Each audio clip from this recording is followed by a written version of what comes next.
রোহিত শর্মা হলেন ভারতীয় ক্রিকেট ইতিহাসের অন্যতম সফল অধিনায়ক। তার মধ্যে অধিনায়কত্বের গুণ প্রথম প্রকাশ পেয়েছিল ইন্ডিয়ান প্রিমিয়ার লিগের মঞ্চে। তিনি আইপিএল এর মঞ্চে মুম্বাই ইন্ডিয়ান্সকে 5 বার শিরোপা এনে দিয়েছিলেন। পাশাপাশি ভারতীয় দলের অধিনায়ক হিসেবে তার নেতৃত্বে টিম ইন্ডিয়া 3 ফরম্যাটে শীর্ষস্থানে দখল করেছিল। এমনকি আইসিসি ট্রফির খরা কাটে তার নেতৃত্বেই। 2024 সালে দক্ষিণ আফ্রিকাকে হারিয়ে বিশ্বকাপ জয় করে টিম ইন্ডিয়া দীর্ঘ 11 বছর পর এটি ছিল ভারতের প্রথম আইসিসি শিরোপা জয়। 2024 সালে অধিনায়কত্ব হারান রোহিত। আন্তর্জাতিক ক্রিকেটে একজন সফল নেতা হয়ে উঠেছিল রোহিত। এমনকি ব্যাট হাতেও তাণ্ডব চালাচ্ছেন রোহিত। প্রথম বল থেকেই আক্রমণাত্মক মনোভাব নিয়ে ব্যাটিং করছেন তিনি। তবে রোহিতকে 2024 সালের আইপিএল এর মঞ্চে মুম্বাই দলের অধিনায়কত্ব থেকে সরিয়ে দেওয়া হয়েছিল। ঠিক তারপর থেকেই জল্পনা শুরু হয়।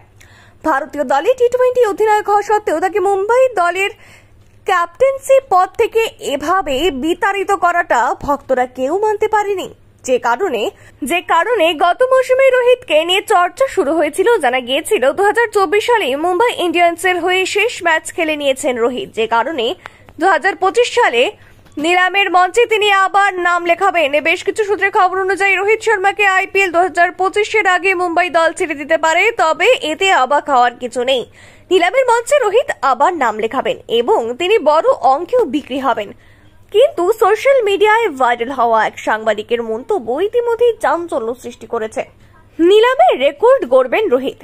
তিনি জানিয়েছেন যে লখনৌ সুপার জায়ান্টস এবং দিল্লি ক্যাপিটালস এই দুই দল রোহিত শর্মার জন্য 50 কোটি টাকা ধার্য করে রেখেছে। এই দুই দল রোহিতকে যেন কোনো প্রকারে দলে সামিল করতে চাইছে। তবে এটি সম্পূর্ণ রোহিত শর্মার উপরই নির্ভর করে আছে। যদি মুম্বাই ইন্ডিয়ান্স তাকে ধরে রাখতে চায় কিংবা নিলামের মঞ্চে রাইট টু ম্যাচ কার্ড ব্যবহার করে তাকে নিলাম থেকে কিনে নেয়, তাহলে রোহিতকে আবার মুম্বাই দলে দেখতে পাওয়া যাবে। যদিও এখনো পর্যন্ত রোহিতকে নিয়ে অফিসিয়াল ভাবে কোনো মন্তব্য করেনি মুম্বাই ইন্ডিয়ান্স কর্তৃপক্ষ।